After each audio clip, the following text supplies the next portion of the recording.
Nakilala ang BBSY Game Farm dahil sa galing ng kanilang mga Melsims Black and Golden Boy sweater. Ito ay located sa Zamboanga del Norte at pagmamay-ari ni Mr. Bentoy C. Black, ma'am. Opo. Pikom lang sa pikom. Paman siguro ni. Breed na ako ni. Bumuhos ang napakalakas na ulan kaya nandito muna kami sa kanilang ruweda para mag-video sa mga manok. Ito yung signature ko, ma'am, Melsims Black po. Which na-maintain namin from Melsims, American breeder na namatay na. Since 2009, 2010, na-maintain po namin itong bloodline na to. Melsims Black. Ang ano talaga niyan, sir? Ang origin dito from... Melsims po, opo. Tapos, dinevelop na namin. Napakatagal huminto ng ulan kaya kumuha na rin kami ng videos ng kanilang mga laban at ilalagay ko ang link ng account dito sa comment section. Yung mga gilaban natin kanina, sir, Melsims yun, sir? Opo. Melsims. At nung humina ang ulan ng saglit ay nagpakasta naman sila dito sa kanilang breeding. At yung nakikita natin ngayon ay ang kanilang pagpapakasta sa kanilang mga Melsims Black. Battery cage din ang kanilang type of breeding dito at dito lang ito sa gilid ng kanilang ruweda. For this season ay gumamit sila, sir, ng mga 150 to 200 na brood hen and pullets. At dahil gusto din nating magpakain ng manok kaya pinalitan ko si Sir Bentoy. At bilang isa siyang endorser ng Thunderbird, syempre. Thunderbird ang kanilang gamit dito para pakain sa kanilang mga pullets, brood hen and lahat ng kanilang mga manok. Ang breeding ko lahat ngayon, battery? Opo, battery cage po tayo lahat, ma'am. Ever since po kayo nag-start? Opo. Kasi yun nga po, may layer farm po tayo. Itong mga cage na to, sobra to dun. Nilipat ko lang. Ang advantage po nung pagba-battery cage, ito po, ma-monitor sila. Tapos, mas sure po yung fertility na nakakastahan talaga sila. Tapos yung sa ilaw, ma-monitor din natin. Every year, nagpo-produce po tayo ng mahigit siguro more or less 1,000 stag. Every hen or pullet, let's say pag stag yung brood stag, yung batang-bata, para sa akin hindi po siya pwede nilalagyan ng maraming pullet kasi nabibinat. Maraming case na ako nun yung excited ako, itong stag na to gamitin ko kaagad. Hindi po pwede yun bigyan ng maraming babae. Let's say pag brood stag, batang-bata, 7 months, bigyan mo ng hen.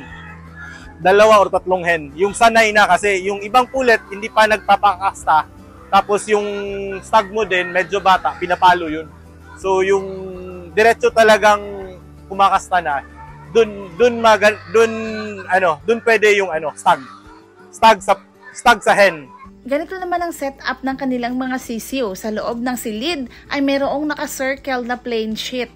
Tapos may mga ilaw sa ibabaw. May risal yan sa ilalim ng dyaryo na inaapakan ng mga sisiyo. Tapos after 1 week ay tinatanggal na yung naka-circle na plain sheet. Tapos nasa loob na lang sila ng silid, freely to move. Itong sistema na to ay nakuha ni Sir sa kanyang chicken layer business. Itong sa kabilang silid ay mga 2 to 3 weeks old na ng mga sisiyo. At hindi na rin kami nagtagal dito na area dahil kami ay mga basang sisiyo na rin this time. Yes po, basang-basa kami sa ulan. Kaya kinabukasan bago kami umuwing Davao ay nagpaalam ako kay Sir Bentoy na dadaanan namin ang kanilang cord area para makapag-video muli. Dahil nga malapit na ang araw ng Davao at ang daming naghahanap ng mga kak ngayon. Itong mga kak ni Sir dito ay hindi ito tira-tira, kundi sinadya talaga ito ni Sir. Giselect talaga niya ito para ipakak. Nandito ito sa isang area ng kanyang game farm. Hindi na rin namin nilibot ang buong game farm nila dahil nag-rush na rin kaming makauwi. Ang importante ay mapakita ko sa inyo itong more than 200 na kak dito sa kanilang game farm. At again, kung mayroon kayong mga katanungan, gusto nyong bumili, ay direct po ang kanyang pag-message kay Sir Bentoy. Kung malapit kayo dito or kung pwede kayong makapunta dito, lalo na pag marami ang inyong bibilhin, ay pwede din kayong makipag-appointment kay Sir Bentoy para personal kayong makaselect talaga dito. Napaka-quality ng mga kak dito. Naka-uniform talaga ang kanilang mga size, uniform ang mga color, ang mukha, ang ganda ng station, at super kung pumalo. At tingnan muna natin itong mga Golden Boy sweater ng mga kak dito sa BBSY Game Farm ng Dapitan, Zamboanga del Norte.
Hanggang dito na lang ang aking video. Please heart and share if nagustuhan nyo and follow for more.